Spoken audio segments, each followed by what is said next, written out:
توبہ کی آیت نمبر 104۔ الم یعلموا، کیا انہیں خبر نہیں،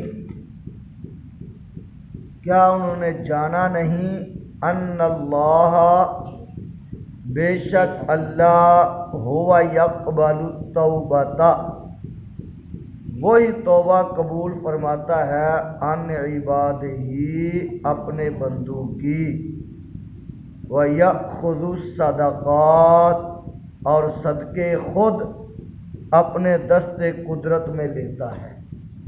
وَيَأْخُذُ، اور وہ لیتا ہے اپنے دست قدرت میں، کیا لیتا ہے؟ صدقات، صدقے لیتا ہے۔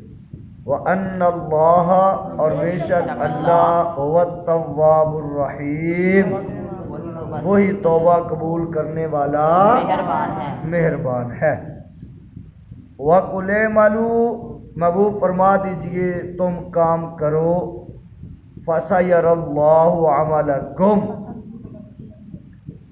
اب اللہ بھی دیکھے گا تمہارا کام، وَرَسُولُهُ، اور اس کا رسول بھی دیکھے گا، وَالْمُؤْمِنُونَ، بولو، اور مسلمان بھی دیکھیں گے، وَسَتُرَدُّونَ، اور ان قریب تم پلٹو گے، اِلَىٰ عَالِمِ الْغَیْبِ وَالشَّہَادَةِ، بولو، جو چھپا اور کھلا سب جانتا ہے اس کی طرف، سمجھا گیا؟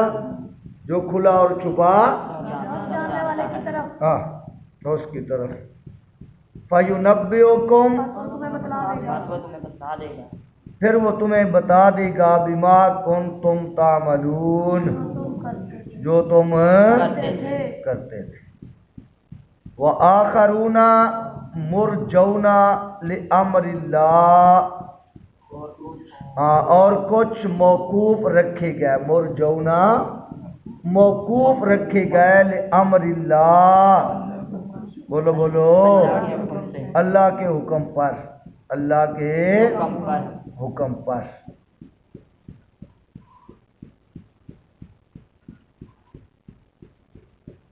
یعنی غزوہ تبوک سے رہ جانے والے تین قسم کے تھے، ایک منافقین جو نفاق کے خوگر اور عادی تھے، پکے منافق تھے، دوسرے وہ لوگ جنہوں نے قصور کے اعتراف اور توبہ میں جلدی کی، جن کا پیچھے ذکر ہو چکا ہے، سمجھا کہ جنہوں نے کہا ہمیں ستونوں سے باندھ دیجئے، جب تک آپ معاف نہ کریں ہم اپنے آپ کو کھولیں گے نہیں، سمجھا گی نا؟